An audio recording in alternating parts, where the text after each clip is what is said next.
Sebelumnya, di One Punch Man, karena masa kecilnya yang kelam, Garou menyimpan dendam terhadap para pahlawan. Dia pun mendedikasikan hidupnya untuk memburu setiap pahlawan yang ditemuinya. Bertemulah dia dengan 3 orang pahlawan kelas S, yaitu Bang, Bom, dan Genos. Bang adalah incaran utama Garou karena dia adalah gurunya. Namun, kekuatan Garou masih belum bisa menandingi 3 orang tersebut. Dia pun kewalahan dan berada di ambang kematian.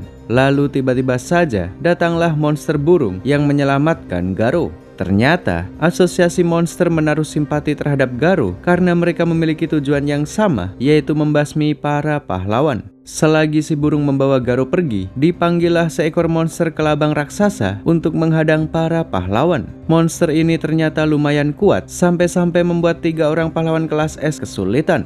Pertempuran ini pun sempat mengalami kebuntuan. Lalu di saat-saat terakhir, datanglah King yang memancing perhatian si monster kelabang. Si kelabang pun melesat menuju ke arah King. Lalu di jarak beberapa meter, si kelabang dihantam oleh Saitama sampai membuat seluruh tubuhnya hancur lebur. Seperti biasa, Saitama berhasil mengalahkan musuhnya dengan hanya sekali hantam saja. Si kelabang raksasa yang membuat pahlawan S kesulitan pada akhirnya berhasil dikalahkan. Sementara Garou yang terluka parah dibawa ke markas asosiasi monster untuk dirawat.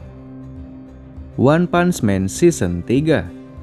Setelah insiden kelabang raksasa, para petinggi asosiasi pahlawan mengadakan rapat untuk mengantisipasi ancaman selanjutnya. Mereka khawatir jika ada monster sekuat kelabang muncul dan menghancurkan kota lagi. Di saat yang sama mereka juga bangga dengan para pahlawan yang mampu mengalahkan si monster kelabang tanpa bersisa sama sekali. Mereka pikir King lah yang sudah mengalahkan si monster tersebut. Padahal Saitama lah yang melakukannya. Para petinggi juga membahas Garou yang sudah memburu beberapa pahlawan. Mereka sudah menetapkan Garou sebagai monster yang harus dibasmi saat dia menampakkan batang hidungnya lagi. Salah satu petinggi bernama Narinki mendesak asosiasi untuk melancarkan serangan balik. Hal ini karena anaknya bernama Waganma telah diculik dan dikurung di markas asosiasi monster. Si bapak Waganma ini adalah sponsor utama dari asosiasi pahlawan, jadi permintaannya langsung disetujui.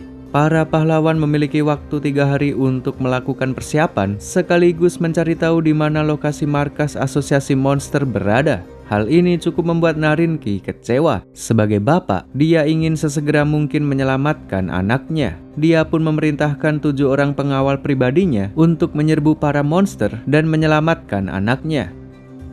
Sementara itu, di apartemen Saitama, beberapa pahlawan sedang berkumpul dan menghabiskan waktu bersama. Ada King, Bang, Bom, Genos, dan Fubuki. Mereka semua adalah orang-orang yang sangat mengagumi Saitama. Mereka seringkali berkunjung hanya untuk nongkrong seperti anak SMA sepulang sekolah.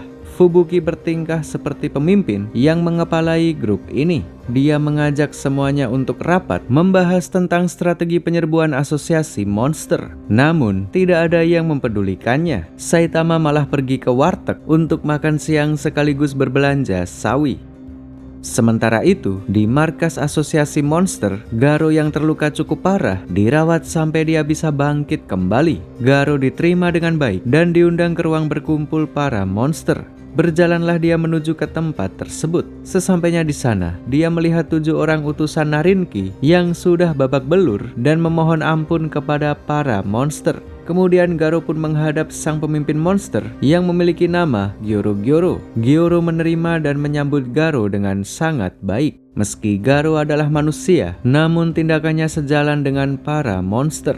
Itulah yang membuat Gyoro ingin merekrut Garou ke dalam asosiasi ini. Namun, sebelum benar-benar resmi bergabung, Garou diberi tugas untuk memburu satu pahlawan untuk membuktikan diri bahwa dia benar-benar sejalan dengan para monster. Tanpa berlama-lama, keluarlah Garou dari markas monster untuk menjalankan tugasnya. Sang pemimpin monster menugaskan 2 anak buahnya, yaitu monster serangga dan monster gondrong tukang jagal untuk mengawasi gerak-gerik Garou. Jika Garou mengabaikan misinya, maka dia akan diurus oleh si serangga dan si gondrong tersebut. Garou berjalan melewati kota dan bertemu dengan beberapa orang bajingan. Ada yang membentuk ormas yang mendukung monster, dan ada yang merampok dan menindas yang lemah hanya karena dia bisa. Dalam hatinya Garo berkata, kenapa umat manusia semudah ini terguncang? Kenapa mereka saling bertengkar antar sesamanya? Padahal pihak monster justru sangat solid dan saling mendukung satu sama lain.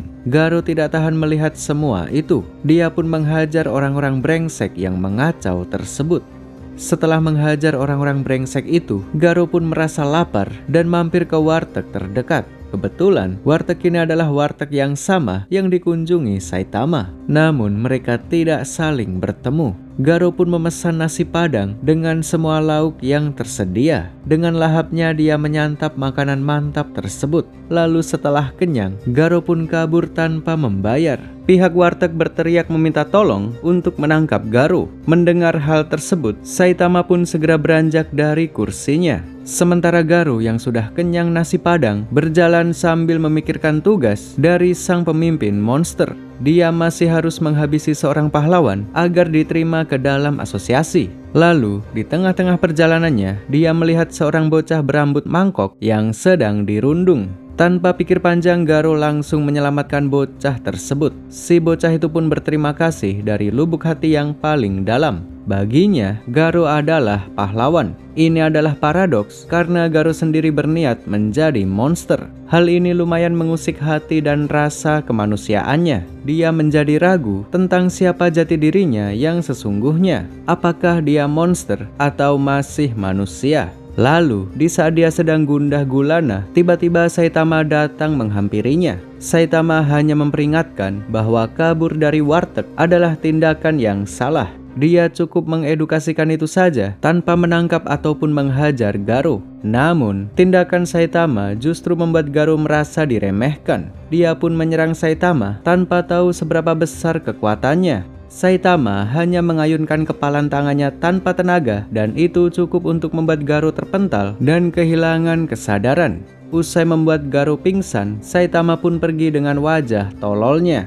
Pagi pun menjadi sore. Si bocah mangkok dengan sabarnya menunggu Garo siuman dari pingsannya. Lalu tak lama setelah Garo membuka matanya, datanglah dua monster utusan asosiasi. Mereka menilai bahwa Garo tidak pantas menjadi monster karena telah menyelamatkan manusia. Pertarungan pun tidak terhindarkan. Garo seorang diri melawan monster serangga dan monster gondrong. Garo memakai teknik bela dirinya dan cukup bisa mengimbangi serangan dari dua monster tersebut. Bagi Garo, kecepatan serangan Bang jauh melebihi mereka berdua. Garo merasa cukup percaya diri untuk memenangkan pertarungan ini. Namun, di saat alur pertarungan ini mulai berpihak kepadanya, tiba-tiba datang monster lumpur yang menculik si bocah mangkok. Hal ini membuat Garo kehilangan fokus dan tanpa sadar terkena serangan dari si monster gondrong. Garo dibuat pingsan tidak berdaya, lalu dibiarkan begitu saja. Lalu, para monster utusan asosiasi kembali ke markas dengan membawa si bocah mangkok. Sementara itu, di apartemen, usai membuat Garo pingsan, Saitama pun kembali pulang ke kandang. Dia disambut oleh rekan-rekan pahlawan yang sejak pagi nongkrong di tempat ini. Entah kenapa mereka sangat betah nongkrong di kos-kosan Saitama. Kemudian tak lama setelah itu, datanglah seorang tamu yang cukup mengejutkan semua orang. Sang profesor yang menciptakan Genos, bernama Kuseno, tiba-tiba datang berkunjung. Dia membawakan daging kualitas premium yang kemudian dimasak dan dimakan bersama-sama. Tidak ada hal yang menakjubkan pada momen ini, hanya sekumpulan pria bujang yang nongkrong di kos-kosan. Sementara itu, Garo yang terluka parah tiba-tiba saja terbangkit kembali. Dan bukan hanya terbangkit, tapi dia juga bertambah kuat. Luka-lukanya menutup dan membuat pendarahannya berhenti total. Dan yang paling mengejutkan adalah semua ini sudah sesuai dengan prediksi Gyoro-Gyoro. Dia sengaja membuat Garo sekarat untuk merubahnya menjadi monster. Manusia yang berulang kali mengalami kondisi kritis, lambat laun akan berubah menjadi monster. Hal yang sama terjadi terhadap sang raja monster bernama Orochi. Orochi dulunya adalah manusia yang berulang kali nyaris mati. Jadi, hal-hal yang dialami Garo semuanya sudah disetting sedemikian rupa. Garo adalah objek eksperimen bagi Gyoro-Gyoro. Dia menilai Garo bisa melebihi Orochi dan berpotensi menjadi raja monster selanjutnya. Garo pun berniat mendatangi markas para monster. Namun tujuannya bukan untuk bergabung, tapi untuk menyelamatkan si bocah mangkok. pada tahap ini dia sudah muak dengan para monster dan berniat melawan mereka. Sesampainya di sana, Garo langsung menuju ke area penjara untuk mencari si bocah mangkok. Kebetulan si monster gondrong juga berada di sini dan berniat mencincang bocah tersebut. Lalu dengan kekuatan barunya, Garo bisa mengalahkan si gondrong dengan hanya sekali serang saja. Serangan Garo sangat cepat sampai membuat si gondrong tidak sadar bahwa kepalanya sudah lepas. Setelah itu, Garo membebaskan si bocah mangkok dan mengawalnya keluar dari tempat ini. Tentu para monster tidak akan membiarkan dia pergi begitu saja. Beberapa monster berusaha menghadangnya, namun mereka semua bisa dikalahkan dengan mudah. Para Kroco itu tidak mampu menghadapi Garo yang sudah naik satu level lebih kuat dari sebelumnya. Karena tidak ada Kroco yang mampu menandingi Garo, datanglah salah satu petinggi monster berupa anjing raksasa bernama Pochi. Garo memerintah si bocah mangkok untuk segera pergi dari tempat ini. Sementara Garo sendiri akan tinggal untuk menghadapi Pochi. Garo pun menyerang dengan pukulan yang bertubi-tubi. Namun, semua serangan tersebut tidak memberikan dampak apapun terhadap Pochi. Pochi pun membalas serangan dengan menyemburkan laser dari mulutnya. Serangan itu membuat Garo terhempas dan hampir merenggut nyawanya. Namun, justru inilah yang membuatnya semakin kuat. Karena sekali lagi mendekati kematian, tubuh Garo beradaptasi dan berkembang lebih jauh lagi. Dia yang sekarang bisa menahan semburan Pochi sebanyak apapun itu. Meski begitu, kekuatannya masih belum cukup untuk bisa menang. Dia pun dihempaskan ke bawah sampai tiba di tempat Gyoro-Gyoro berada. Gyoro-Gyoro menjelaskan kepada Garo bahwa semua yang dialaminya adalah tahapan untuk menjadi monster. Gyoro-Gyoro sekali lagi mencoba merekrut Garo ke dalam asosiasi. Karena jika kekuatan Garo berhasil dikembangkan, maka dia akan sangat berguna untuk membinasakan para pahlawan. Namun, Garo menolak mentah-mentah. Dia sudah tidak peduli lagi dengan asosiasi monster. Dia akan melawan siapapun yang mencoba mengusiknya. Gyoro-Gyoro pun merasa terancam. Teknik manipulasinya terhadap Garo sudah tidak lagi mempan. Dia pun memanggil Orochi, sang monster terkuat, untuk menghadapi Garo yang sudah tidak bisa lagi dikendalikan. Tibalah pertarungan antara Garo melawan Orochi. Garo meningkatkan kecepatan dan cukup bisa menghindari serangan-serangan tentakel Orochi. Namun, serangan Orochi bukan sebatas itu saja. Dia bisa menyemburkan laser dari beberapa mulutnya hingga membuat tempat ini diselimuti api. Perlawanan Garo hanya cukup sampai di sini saja. Kekuatannya masih belum bisa menandingi Orochi. Orochi benar-benar mencundangi Garo sampai dia terkapar dan tidak sadarkan diri. Sementara itu, di markas asosiasi pahlawan, para pahlawan akhirnya berhasil menemukan lokasi markas asosiasi monster.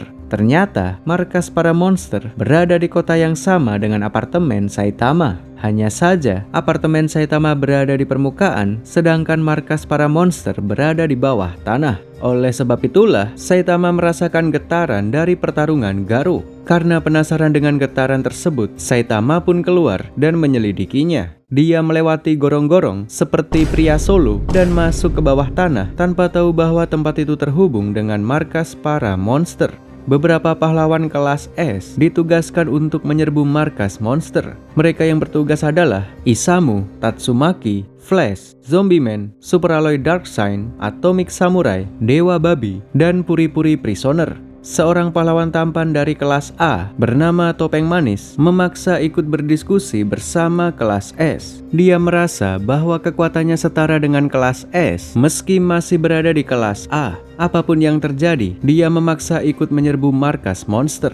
Tak lama kemudian, King datang mengikuti rapat strategi ini. Seperti biasa, dia sangat gugup karena sebenarnya dia tidak memiliki kekuatan. Saking gugupnya, detak jantungnya sampai terdengar oleh semua orang. Namun semua orang mengira bahwa suara tersebut adalah bagian dari kekuatan luar biasa milik King. Sampai hari ini, hanya Saitama saja yang mengetahui rahasia King yang sesungguhnya. King yang dianggap sangat kuat terpaksa mengikuti ajakan dari para pahlawan kelas S. Di dalam hatinya, sebenarnya dia ingin pergi dari tempat ini. King secara diam-diam mengajak Bang, Bom, Genos, dan Saitama untuk membentuk tim sendiri. King merasa lebih nyaman bersama mereka karena dia bisa berlindung di balik ketiak Saitama. Sama seperti pertarungan melawan monster kelabang raksasa, Saitama lah yang mengalahkan monster itu, tapi King lah yang mendapatkan apresiasinya. King sebenarnya tidak ingin membohongi semua orang. Orang lainlah yang selalu salah paham dengannya. Setelah semua persiapan selesai, dimulailah misi penyerbuan markas monster. Sesuai rencana, para kelas S masuk ke bawah tanah, sedangkan kelas A berjaga di permukaan. Sementara King berangkat bersama Bang, Bom, dan Fubuki. Genos tidak ikut karena dia menunggu Saitama di kos-kosan. Padahal, Saitama sudah lebih dulu berangkat ke markas para monster. Para kelas S memutuskan untuk berpencar dan masing-masing menghadapi musuh sendirian. Flash, si kilat kuning, dengan mudahnya menghabisi dua monster yang menghadang. Dia mengandalkan kecepatan tinggi dalam setiap pertarungan. Dia adalah seseorang yang berasal dari desa ninja, rambutnya kuning, dan memiliki kecepatan yang tinggi. Dia bisa langsung melesat dengan sangat cepat tanpa membutuhkan kunai sebagai perantaranya. Flash bisa mengalahkan monster Kroco dengan mudah. Oleh karena itulah, pihak monster mengirim jenderal untuk menghadapinya. Dua orang yang sama-sama berasal dari desa ninja tak kuasa menahan keinginan untuk menghabisi Flash. Si hijau memiliki elemen angin dan si merah memiliki elemen api. Mereka adalah manusia yang sengaja bergabung dengan para monster agar menjadi lebih kuat. Kekuatan mereka sebagai manusia masih tidak cukup untuk menghadapi Flash. Mereka pun berubah menjadi monster dan menggunakan kekuatan penuh. Terjadilah pertarungan kecepatan antara mereka bertiga. Saking cepatnya, pergerakan mereka hanya nampak cahaya merah, hijau, dan kuning. Musuh sudah mengeluarkan kekuatan maksimal mereka. Namun, semua itu tetap saja tidak bisa menandingi Flash. Flash menyerang dengan teknik tebasan kilat hingga membuat tubuh mereka terbelah dua. Pertarungan ini pun dimenangkan sepenuhnya oleh si kilat kuning. Sementara itu, Isamu, si kaisar cilik, sedang dihadang oleh monster burung. Si burung sempat meremehkan Isamu karena dia masih bocah. Diremehkan seperti itu, Isamu pun menunjukkan kemampuannya sebagai pahlawan kelas S. Gaya bertarungnya adalah menggunakan berbagai macam gadget yang disiapkan untuk berbagai macam situasi. Dengan alat-alat tersebut, Isamu pun bisa mengalahkan si burung tanpa meneteskan keringat. Usai mengalahkan si burung, Isamu kemudian bergegas ke ruang penjara, lalu segera membebaskan Waganma. Bocah inilah alasan utama kenapa para pahlawan ditugaskan ke tempat terkutuk ini. Isamu kemudian membawa Waganma keluar dan berniat menyelesaikan misi secepat mungkin. Namun di tengah perjalanannya, dia dihadang oleh si monster burung. Si burung yang tadinya sudah dikalahkan, tiba-tiba terbangkit dari kematian. Kekuatan ini berkaitan dengan masa lalunya dulu. Si burung dulunya hanyalah manusia yang memakai kostum. Dia sering bermain di acara TV dan memainkan karakter burung tolol yang sering tertimpa sial. Namun meski begitu, si burung selalu kembali di episode selanjutnya seolah tidak bisa mati. Karakter inilah yang termanifestasi ke dunia nyata. Si burung bangkit dari kematian, persis seperti karakter yang dimainkan di TV. Si burung menggunakan kekuatan penuhnya hingga merubah wujudnya. Dari wujud burung biasa menjadi makhluk yang memiliki kaki, tangan, dan mampu berdiri tegak. Perubahan ini cukup mirip dengan Digimon Garudamon. Kekuatan si burung meningkat jauh dari yang sebelumnya. Dia mampu menghempaskan Isamu dan menembus berbagai macam gadget dan senjata miliknya. Isamu sadar bahwa si burung harus dilawan dengan senjata terbaiknya. Dia pun memakai gadget terkuatnya, yaitu armor yang menyelimuti seluruh tubuhnya yang menyerupai Gundam. Pertarungan pun menjadi lebih intens. Isamu dengan Gundamnya berusaha menyelesaikan pertarungan ini secepat mungkin. Gundam miliknya memiliki batas waktu sebelum overheat dan tidak berfungsi. Jadi dia harus memenangkan pertarungan ini sebelum itu terjadi. Sayangnya, si burung mengetahui celah tersebut. Dia pun berusaha mengulur waktu dengan terus menghindari Isamu sampai Gundamnya berhenti berfungsi. Untuk mengatasi hal itu, Isamu menggunakan gelombang elektromagnetik dan berhasil menangkap si burung. Di saat si burung terkekang, Isamu melancarkan serangan yang kuat hingga menghancurkan beberapa lantai ke bawah. Namun, serangan itu masih belum cukup untuk mengalahkan si burung. Dia malah bertambah kuat karena tubuhnya beradaptasi ketika mendekati kematian. Kini, tubuhnya memancarkan cahaya kuning keemasan. Dia juga mendapat kemampuan baru, yaitu membangkitkan pasukan zombie. Isamu cukup dibuat kerepotan dengan para zombie tersebut. Meski begitu, dia tidak gentar dan tidak akan menyerah. Dia pun melancarkan serangan kombinasi. Pertama, dia mengeluarkan serangan listrik ke bawah dan melenyapkan para zombie tersebut. Setelah itu dia menggunakan seluruh energi Gundamnya untuk melancarkan satu serangan terakhir. Serangan tersebut sangat kuat hingga menembus ke permukaan, bahkan sampai menembus langit. Namun bahkan dengan serangan kuat tersebut, si burung masih bisa berdiri. Isamu benar-benar ditekan sampai pada batasnya. Lalu, di saat-saat terakhir, dia terpikirkan sebuah ide yang di luar nalar. Dia menyelipkan serangga penggelitik ke dalam kostum si burung dan membuatnya kegelian parah. Saking gelinya, dia sampai merobek kostumnya sendiri. Kostum si burung sudah seperti armor yang melindungi tubuhnya. Tanpa itu dia menjadi lemah seperti saat menjadi manusia. Dan inilah momen yang tepat bagi Isamu untuk menghabisinya. Dia menggunakan berbagai macam senjata dan merobek seluruh kostum si burung tanpa bersisa. Dengan ini, Isamu pun berhasil memenangkan pertarungan. Si monster burung kini hanyalah om-om bugil yang tergeletak tidak berdaya. Sementara itu, Zombie Man sedang dihadang oleh monster vampir. Keduanya memiliki kekuatan yang mirip, namun dengan metode yang berbeda. Mereka berdua sama-sama bisa terbangkit dari kematian. Hanya saja, si vampir membutuhkan darah untuk bangkit, sedangkan Zombie Man tidak. Pertarungan terjadi begitu sengit. Dua-duanya sama-sama mati, lalu terbangkit kembali. Tidak ada cara lain selain bertarung secara habis-habisan. Zombie Man beralih menggunakan senjata tajam dan menyerang secara membabi buta. Lalu, setelah ratusan kali mati, akhirnya Zombie Man berhasil menghabisi monster vampir tersebut. Selama pertarungan ini berlangsung, Zombie Man sudah mati 200 kali dan hanya menang sekali saja.